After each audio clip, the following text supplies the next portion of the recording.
What's going on YouTube? My name is ginj-tcg or Chris, and today I'm back with another Master the Meta video, and today we are going to be talking about Crustle.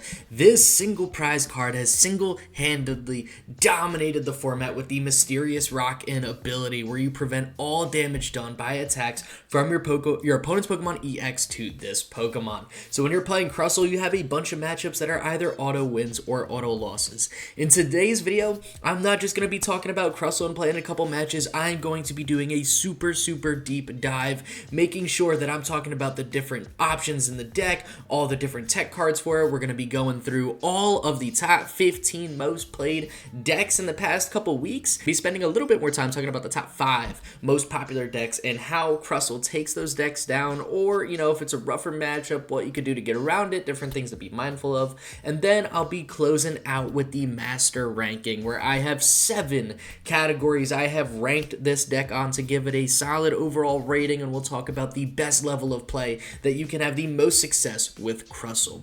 So to break down the deck list, I have compiled what seems to be my most consistent and highest performing version of the Crustle deck. A lot of people are playing a list very similar to this, or almost identical. I mean, there's a lot of lists that kind of have this archetype where you're playing a 3-3 Dwebble Crustle Lana. So to talk a little bit about that, we don't have the means of playing a 4th Dwebble because we want a lot of other space on some other healing cards and different items and a lot of supporters, which I'll be getting into. But also, this is the type of deck where if your opponent can KO 1 Crustle, or especially 2 Crustles, chances are they can KO 3 or 4, and playing a 4th Dwebble or a 4th Crustle doesn't necessarily increase your odds of winning many matchups. 2 to 3 Crustles genuinely auto wins a lot of decks as is, so putting that extra emphasis on a 4th one isn't necessary.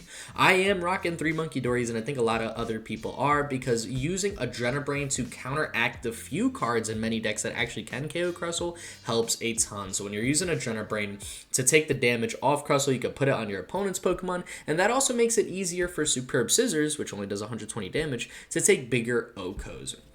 Now, jumping a little bit back to Dwebble. Remember, we're just playing 3 of them to make sure we're getting Crustle out early. We are playing Ascension, which is so nice because it's an attack that you can use on your first turn going second, where you just search your deck for a Crustle and evolve it. So as long as you have an energy to manual attach, you're feeling great because you're already putting that pressure with Mysterious Rock-In to keep your Crustles up. You've got the Adrenabrain for extra healing capabilities, which is also followed by this deck's A-Spec Poké Vital A, where you heal 150 damage from one of your Pokemon. This might be the only deck where this A-Spec is worthwhile, because, I mean, where else do you want to use your A-Spec to just heal your entire Pokemon? It's going to be the deck where you're forcing your opponent to attack with their baby Pokemon, or their one-of single prize attacker that doesn't even swing for 150 or especially 250 damage when you get into Luxurious Cape. You know, you're just resetting that play for them and forcing them to expend their resources on a part of their deck they probably don't have a huge emphasis on. Since we mentioned Luxurious Cape, might as well talk a little bit more about it. It's just a tool card where the non-rule box Pokemon, so Crustle, that this card is attached to gets 100 extra HP. So now your Crustle jumps from 150 HP to 250 HP. The only drawback is that the Pokemon this card is attached to is now a 2 prize Pokemon, because they get to take an extra prize card from it. So you get a big HP boost, but you also do make it a little bit more of a liability. But again, when you're playing this deck, the goal is your opponent can't KO this Crustle at all, so you don't really mind giving up the extra prize if they inevitably do KO 1 or maybe 2 Crustles. The final Pokemon in this deck is Cornerstone Ogerpon, which I think is a huge help right now.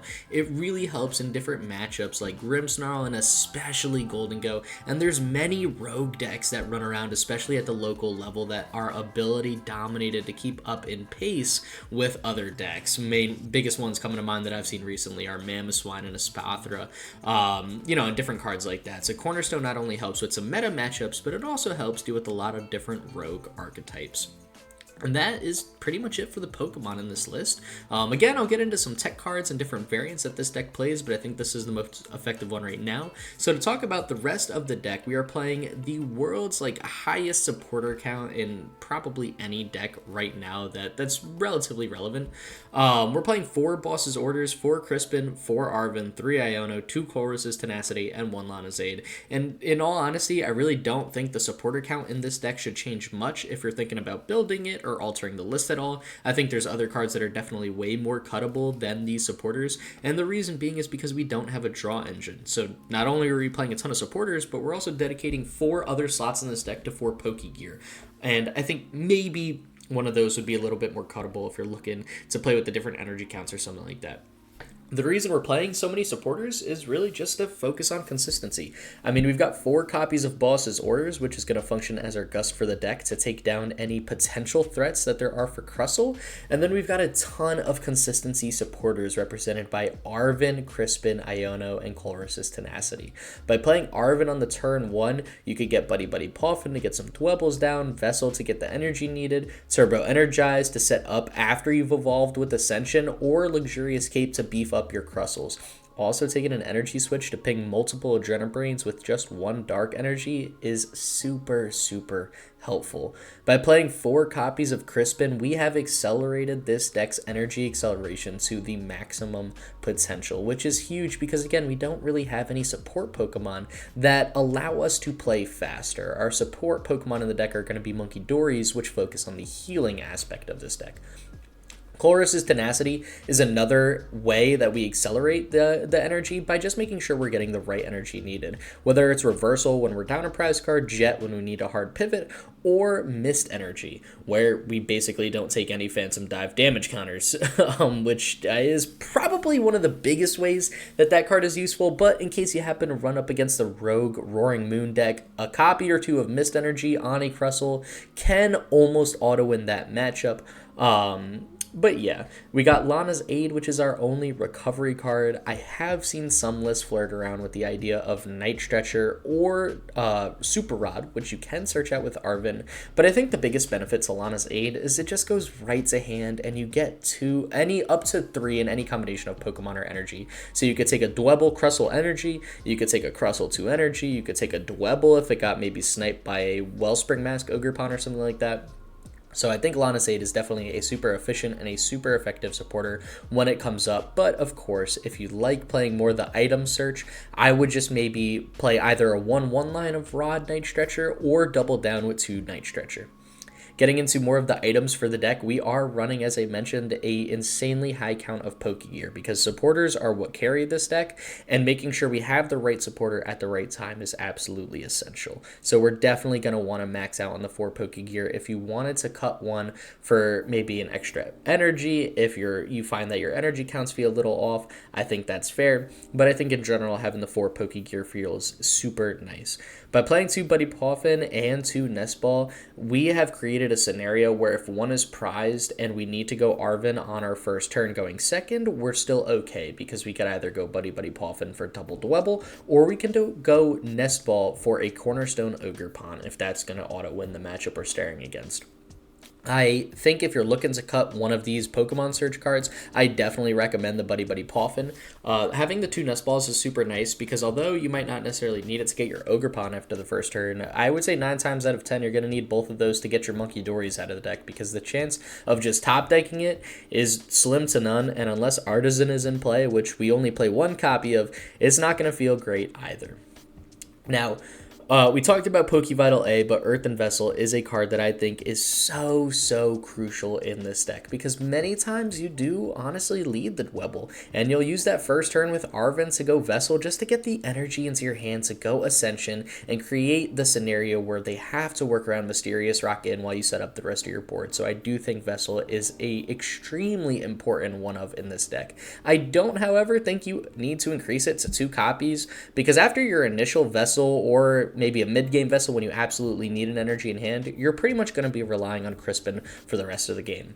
Energy Switch, as I mentioned before, is going to be huge when you've got 2 Munkidoris in play and only 1 Dark Energy because that's going to be a big heal 60 damage when you use the Energy Switch to move 1 Dark Energy from 1 Munkidori to another. As we mentioned with the 2 Luxurious Capes, it's almost like a healing card. It's just a big HP buff card that makes our opponent want to scream and gouge their eyes out when you got your 2 prize Crustle that is immune to like 80% of the attacking Pokemon in the format. TM Turbo Energize is phenomenal in the early game after Ascension, because while you're sitting there invincible with your 1 to 2 Crustles in play, you could just Turbo Energize and get it set up instantly right after that, so then you'll start putting on the attacking pressure to close out the games with some big knockouts. We're playing one copy of Air Balloon, which just functions as a nice pivot for a Munkidori or an Ogerpon, or if absolutely needed, a Dwebble or a Crustle, so you don't get as many energy in the discard pile with the 3 retreat costs on the Crustle. But for the most part, you really want those capes on the Crustles, and you'll throw their Air Balloon elsewhere as they try to stick something in the active. For the stadiums, we're playing one Artazon, one Practice Studio, and one Town Store, and I think every stadium in this deck plays a huge role in making sure that we're consistently getting what we need. We've got good stadium search with 2 Colress's Tenacity, because we're also playing 4 Pokégear to dig them out. Artazon is going to be a ton of help in making sure we got a good amount of Munkidoris in the mid game. Practice Studio, that 10 extra damage that our Crustle can now do, is wildly important in a couple matchups that I'll talk about when we get up to the matchup portion and matchup spread side of this deck. But for now, if you're wondering about cutting it because it doesn't come up in a few matchups, I would say definitely don't, because when it does come up, it is an absolute game changer. Now, Town Store is a stadium that I think plays a huge role and is super helpful, but if there is one stadium in this deck that I think could potentially, and I say potentially because you need to give it great thought, be replaced, I would say it's probably Town Store. But, in general, getting your luxurious capes down is sweet and helps a ton. Now, when we're talking about the energy spread, I mean, I would say this is a pretty finite list. I really wouldn't touch the energy much. It felt very consistent from my end, and I feel a lot of people run the same energy count because it works great. You want to have a lot of dark energy to make sure you're running the Adrenaline Brains. You want to put more of the emphasis on the grass energy because you're attacking with Crustle 8% of the time, and then having the one basic fighting energy is there as a just in case if you're using Cornerstone Ogerpon as the attacker. I would say if you're looking at maybe a second fighting energy, that's fine, but remember, you've got the same chance of prizing one fighting energy as prizing the Cornerstone mask, and generally many of the matchups that Cornerstone wins, Crustle also wins, so it's not the end of the world if you can't rely on that. The 3 Mist Energy is crucial for all the Dragapults running around. The Jet Energy is nice as a pivot, and the Reversal is nice if you're behind. So moving on to different tech cards in this deck, I mean, the different energy counts is always something you could play around with, but I think it is kind of nice having those counts there. But that's probably where lists vary, I would say, the most. You could look at the other build of Crustle, which uses Iron Thorns, and I believe was the first way people were running Crustle when it first came out. Iron Thorns is phenomenal against some of the auto losses this deck takes, but the reason I have it as a tech card and I wouldn't totally recommend it now is because it's mainly most helpful in Gardevoir, and many Gardevoir players have started playing the Flutter Mane, which shuts down your active Thorns ability, and now took that deck from an auto win if you get 1 to 2 Iron Thorns in play and they can't use Gardevoir, to still feeling like an auto loss, so I don't think it changed much. However, if you're looking to play the Iron Thorns and maybe you've got a local environment where those Gardevoir players are not playing Klefki or Flutter Mane, make sure you also include Super Potion, Medical Energy, and Future Booster Energy Capsule. Many of the builds that play Iron Thorns don't play Munkidori or the Cornerstone Ogerpon, so that's where you get your space for Iron Thorns, and then you could switch up some of the items and tools in your deck to better accommodate the electric energy needed for the Iron Thorns. You could now cut the dark energy, and then create maybe 2 slots of space for the Super Potions, which are going to be the big healing cards needed against matches like Grimmsnarl and Dragapult, where they could spread a lot of damage counters. I think a different stadium that could be wildly effective in this deck is Team Rocket's Watchtower. I think the more decks that are running Noctowl, the more and more this stadium becomes more viable, and although I don't think it's insanely popular right now, I could totally see this being a fun one of, since we do have good stadium search with Colress's Tenacity. On the same front, Pokemon League Headquarters I think is a slightly less effective stadium, but one that could be pretty fun, especially if there's some random Ancient Box players or something like that at your locals. I think the reason, though, Pokemon League Headquarters isn't one I'd greatly consider is because, in general, many of the decks that are basic dominated are basic EX decks, and you just kind of body those anyways with Crustle, so making them get the extra energy cost doesn't really change much. Enhanced Hammer is one that I think could be a ton of fun to play around with, and I haven't really seen many builds of Crustle utilized yet. I think with the popularity of Neo Upper Energy and Luminous Energy in the Dragapult decks, and, just Luminous Energy in general, so everyone can now play Munkidori, Enhanced Hammer has a legit slot in a lot of these Crustle builds, just as a one of, maybe a two of, but I really don't think you need two Enhanced Hammers. I think just one of them could be fun since you're already playing an annoying deck. Why not make it more annoying, right? That will wrap it up for the deck, breakdown and some of the most popular tech cards. So let's hop into some of the matchup spread and look at how this deck feels into the top 15 decks. I think this is one of the goofiest matchup spreads, but I kind of love it. We have almost the same number as auto wins as auto losses, and that's because you either have only EX attacking Pokemon or you pretty much don't, and that's why we're playing Crustle. Is we're just kind of hoping that we hit the matchups that are just EX dominated and we dodge the Gardevoirs and Typhlosions. Based on the Typhlosion showcase at Worlds, I mean, it feels pretty good, and I feel like Typhlosion might be on the decline. But in general, if you're up against one, it feels like there's only a 1% chance that you could actually win the match, so I wouldn't really look forward to that one. Jumping into some of the other auto losses, we've got Ethan's Ho-Oh box, which, is dominated by the Roaring Moon that is now included with the addition of Prism Energy into the deck, making this another auto loss. Many people forget that Roaring Moon is in the list, so, they'll just kind of lose out if they don't get their Mist Energy fast enough, and many Ho-Oh boxes are also playing the Chi-Yu to help in the Golden Go more, and Chi-Yu can swing for 280 with weakness, taken down 260 comfortably, which is why it's the perfect Golden Go tech, and by default, it's also the perfect Crustle tech. So, any Crustle players out there, make sure you watch out for your Chi-Yus and Roaring Moon EXs in the Ho-Oh box. Gardevoir, as I mentioned, is going to be our top dog in the auto loss category at a 15% win rate. It really does not feel great, but I will be spending a lot more time in a couple minutes talking about the top 5 most popular matchups, which this is. Going it from the bottom up, we're then going to jump to the rough category of matchups, which are matchups that have a 40 to 45% win rate, where Dragapult Dusknoir falls in with a 42% win rate. Again, another deck I'm going to be spending a bit more time talking about in the next couple minutes, so we'll move on to the 50-50s. These are going to be both Charizard variants with a 54% win rate into Charizard Pidgeot and a 50% win rate into Charizard Dusknoir. The Charizard Pidgeot matchup is definitely slightly favored, but if they utilize their Chi-Yu absolutely perfectly, it's going to be a hard one to work around because, again, Chi-Yu one-shots your Crustle even with the Luxurious Cape.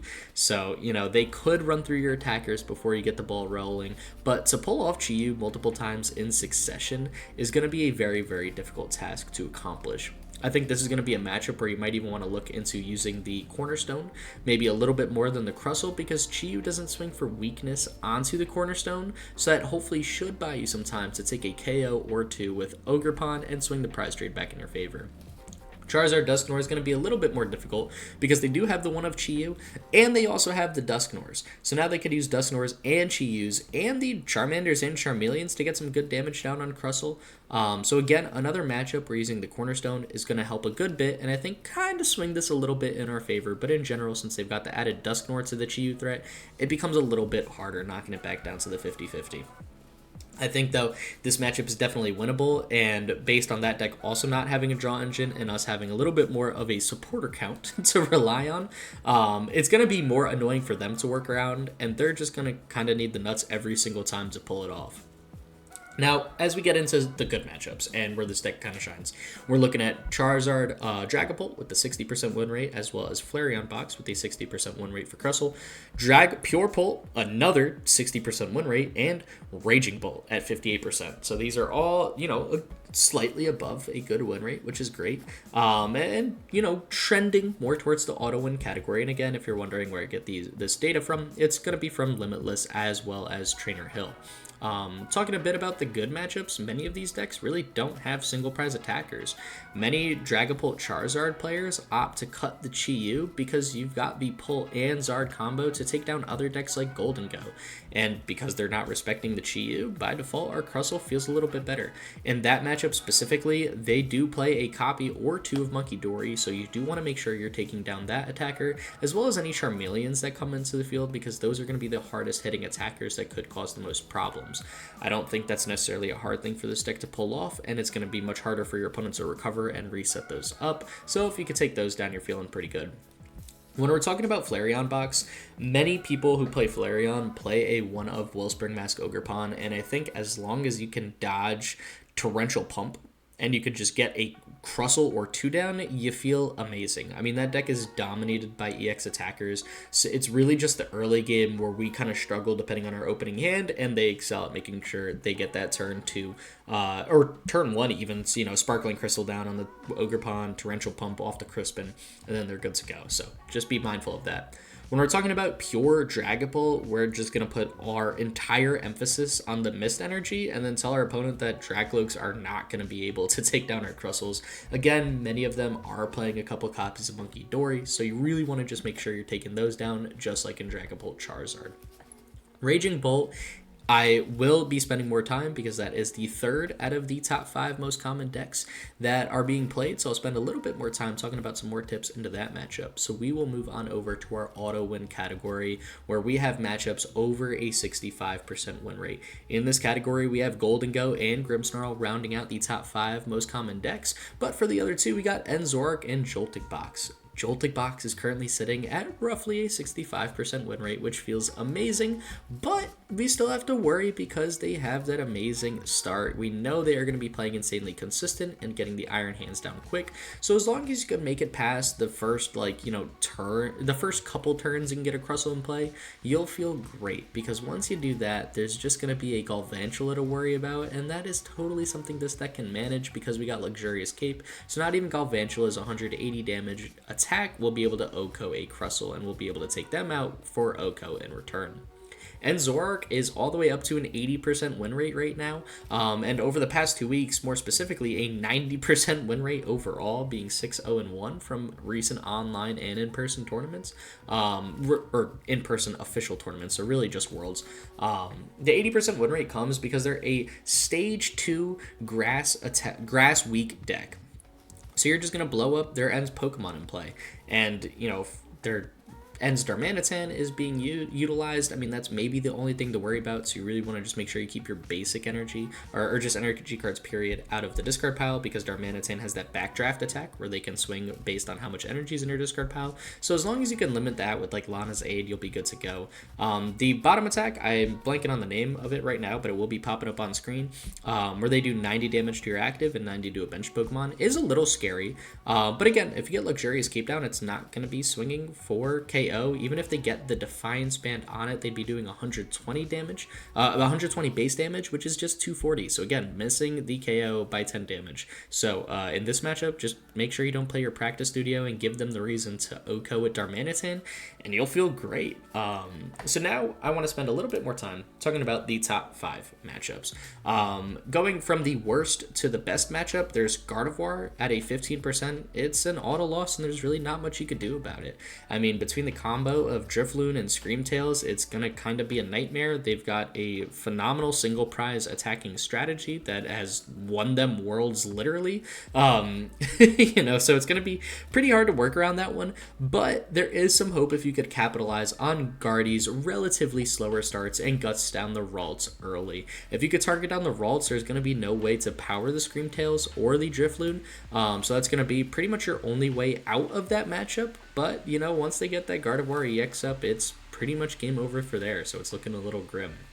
Jumping on over to Dragapult Dusknoir, which is a rough matchup at a 42% win rate. This one is hard, but not impossible. What makes it difficult is they can utilize Dusknoir, Munkidori, and Phantom Dive damage counters insanely well.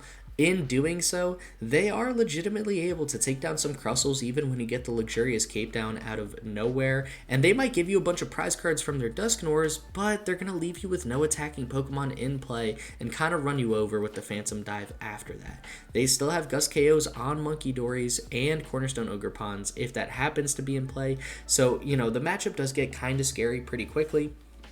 But we can dig out Mist Energy, which stops the 6 damage counters from Phantom Dive, makes it a little bit easier for a Munkidori to be consistently healing our active, especially if they were not able to deal with a Crustle in one turn with something like a double Dusknoir.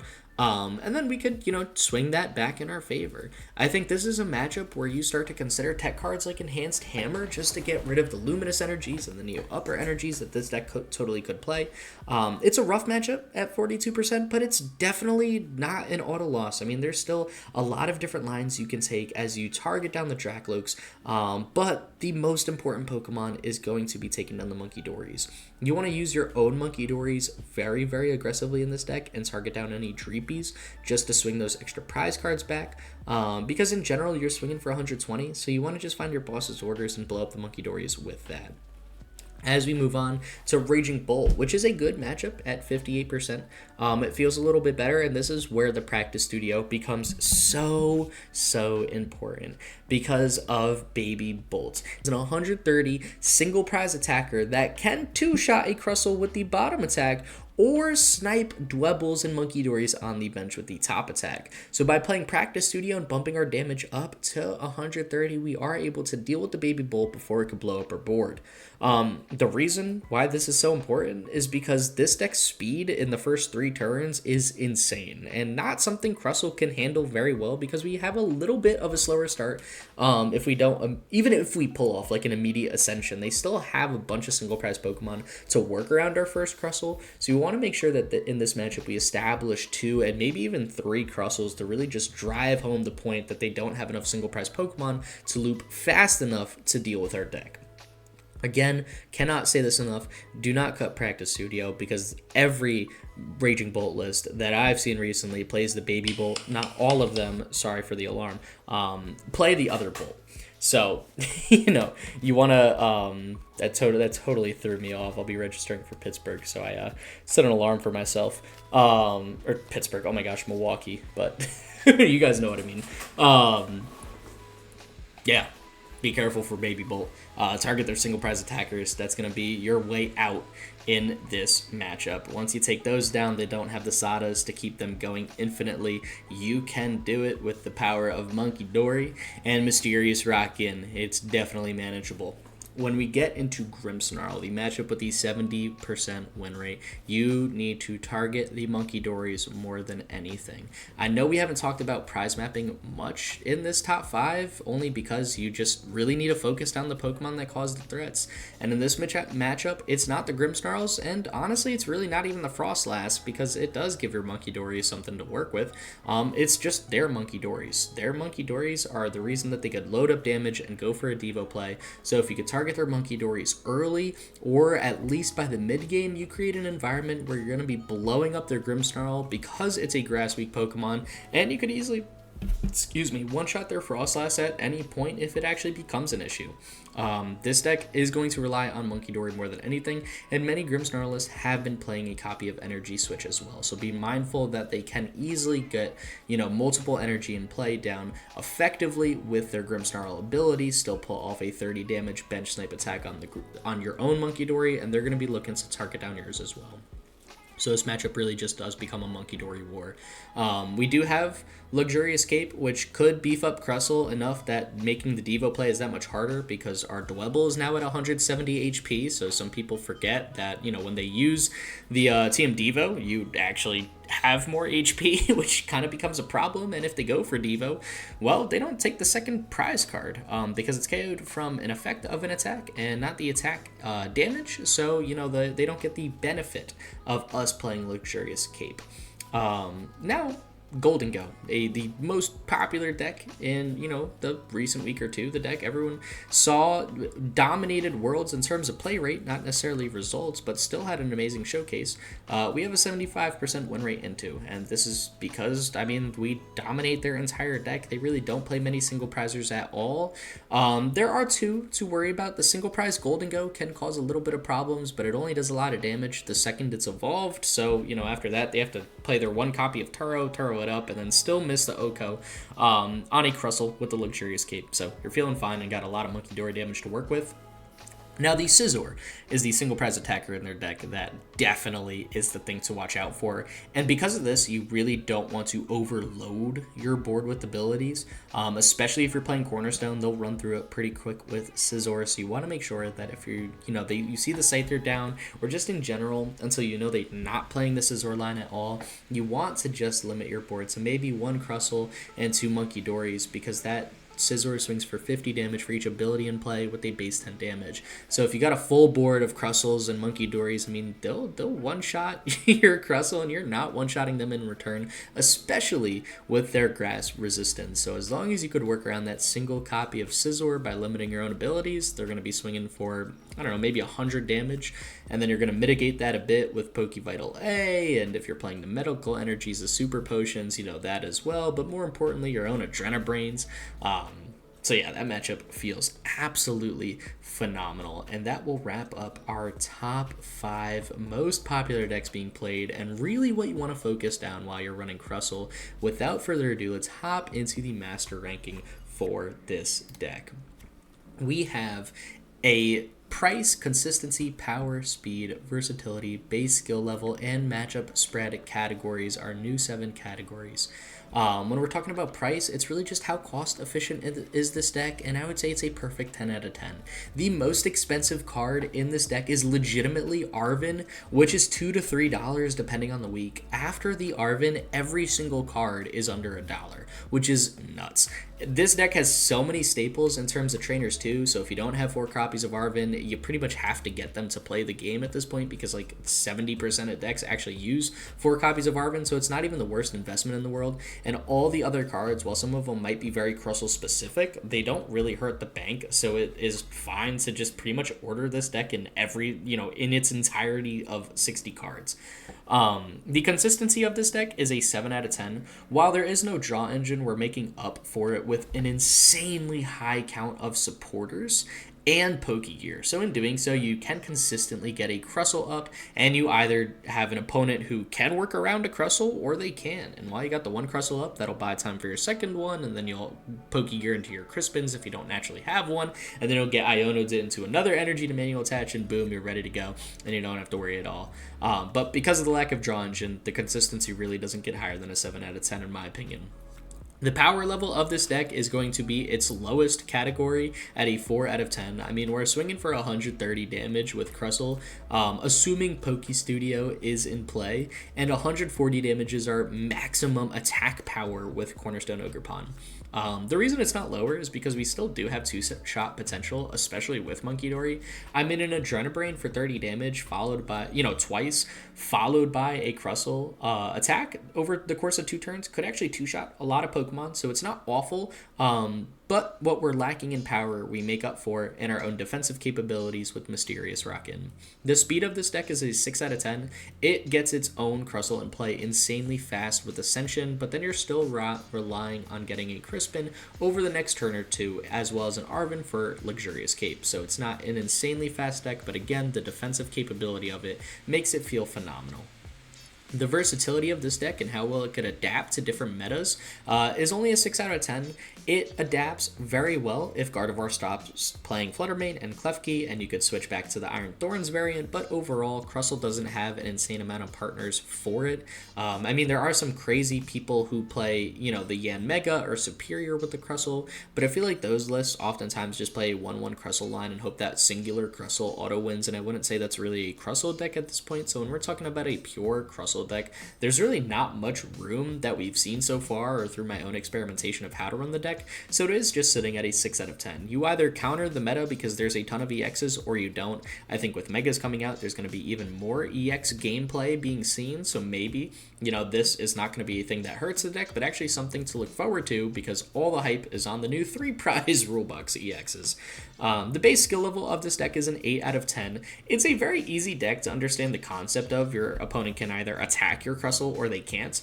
But you have to remember the different outs that each deck has to work around your Crustle, and that's gonna, you know, not make this the world's absolute easiest deck like maybe Joltik Box was.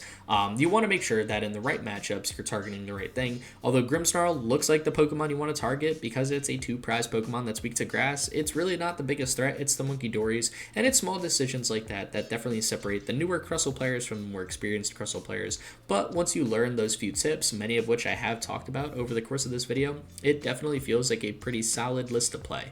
The matchups are an 8 out of 10. I think right now in its current position, there's way more good and auto win matchups than there are rough and auto loss matchups. I think if you hit the right matchup spread in a tournament, you can have an amazing run. That being said, you could just run into 4 Gardevoir back to back to back to back and, you know, have an awful run. And you know, that's why it's not better. But when you compare the percentages of people that are playing all of your auto-winning good matchups to all of your rough and auto-loss matchups, you don't feel that bad. I mean, you're going to be running into a lot of your auto-win matchups much more frequently than your Dragapult Dusknoir and Guardy matchups. Because that's really your only rough matchup is that one variant of Dragapult. You know, there's still 2 other variants with Purepult and the Charizard that are pretty good, or even, you know, like 50-50 matchups. So it's definitely not an awful matchup spread, and definitely one that you could bank on right now. This is going to leave this deck with an overall rating of a 7 out of 10. In a phenomenal spot. I think this deck could do a lot of damage at local tournaments, especially because you can understand the meta at the local tournaments a little bit more. You know the players that are going to your locals. You can predict what they're going to play. If there's a lot of EXs being ran, you know that Crustle is going to be a good play. If you know there's a lot of Gardevoir at your locals, you know that it's going to be a bit of a rough play. So, you know, with this level of predictability, I think this deck does jump up to a 7 out of 10. The reason it's not any higher than that, though, or I don't necessarily know if I would take it to a regional, is because it's a huge bank on hitting the right matchups. And as you get into regionals and higher level tournaments like that, you really got to think, how likely are a bunch of people going to play Gardevoir? If Gardevoir is insanely popular, especially after winning Worlds, I don't know if it would be my play for Pittsburgh. But in general, I think it's still a solid play and super comfortable to play to Pittsburgh as long as you know your auto losses and how you take down your auto win matchups. Now, that's pretty much going to be it for Crustle. I hope you guys enjoyed and learned something new. Thank you guys for staying around for this episode. It was a ton of fun to record, and it's my second one of this Master the Meta series. So if there's any decks you guys want to see in the future, or any tips or things you think could make this a little bit more enjoyable for you, definitely let me know in the comments down below. With that being said, can't wait to see you guys in the next episode. I hope you're all doing awesome. Stay epic. Peace.